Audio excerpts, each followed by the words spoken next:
აჭარის ჯანმრთელობისა და სოციალური დაცვის სამინისტროს 2014 წლის ბიუჯეტი 9.28.900 ლარს შეადგენს, საიდანაც სოციალური დაცვის პროგრამებისთვის 1.19.100 ლარია გათვალისწინებული, რომლის ფარგლებში სულ 9 მიზნობრივი პროგრამა ხორციელდება.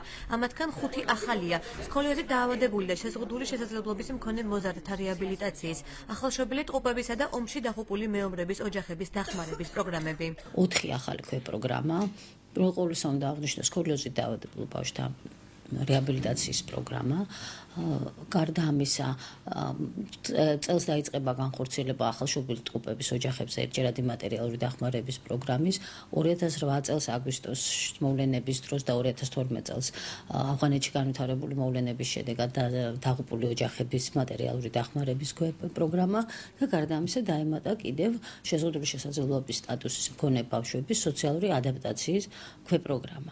სამინისტროში არსებული ჯანმრთელობის დაცვის დეპარტამენტი, რომლისთვისაც 4.941.100 ლარი გამოიღო, 8 პროგრამას ახორციელებს, რომლის ფარგლებში წელს გულის ქირურგიული, ენდოპროტეზირების, მოსახლეობისთვის ინდივიდუალური სამედიცინო დახმარების, პირველადი ჯანდაცვის განვითარებისა და მაღალტექნიკური ამბულატორიული კვლევის პროგრამები განხორციელდება. 2013 წელს ინდივიდუალური სამედიცინო მომსახურების პროგრამამ დაფინანსდა 3000-ზე მეტი მოსახლეობა, ძალიან წარმატებული პროგრამა იყო და ეს პროგრამა გრძელდება უფრო სხვა დაფინანსების მეთოდოლოგია შეიცვალა, გაიზარდა მოსახლეობის ბენეფიციართა რაოდენობა, 2013 წლის მოსახლეობის მომართვიანობის ანალიზის შესაბამისად გაკეთდა ახალი პროგრამა, ეს არის ენდოპროტეზირების პროგრამა. ძალიან ბევრი მოგმართავდა ამ დაავადებით.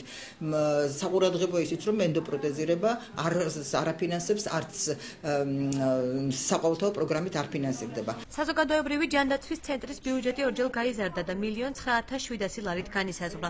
აღნიშნული თანხა 5 პროგრამის განხორციელებას მოხმარდება. ახორციელებს 5 მიზნობრივ პროგრამას, აქედან 3 ახალია. ჩვენი პროგრამებია ეპიდემიოლოგიის განხორციელებისა და ეპიდსიტუაციის მართვის პროგრამა, ავადობის აქტიური გამოვლენა სამიზნე ჯგუფში, C ჰეპატიტის გამოკვლევა, ადრეული დიაგნოსტიკა მოშლილ მოსახლეობაში, ფარისებრი ჯირკვლის გამოკვლევა ორსულებში და კიბოსა და კიბოსწინარე დაავადებების დიაგნოსტიკა მაღალმთიანი აჭარის მოსახლეობაში. აჭარის ჯანდაცვის სამინისტროს ბიუჯეტიდან 421.000 ლარი დასაქმების სააგენტოს მოქალაქეთა მომსახურებისა და სახელმწიფო ფონდის უზრუნველსაყოფად გამოიყო.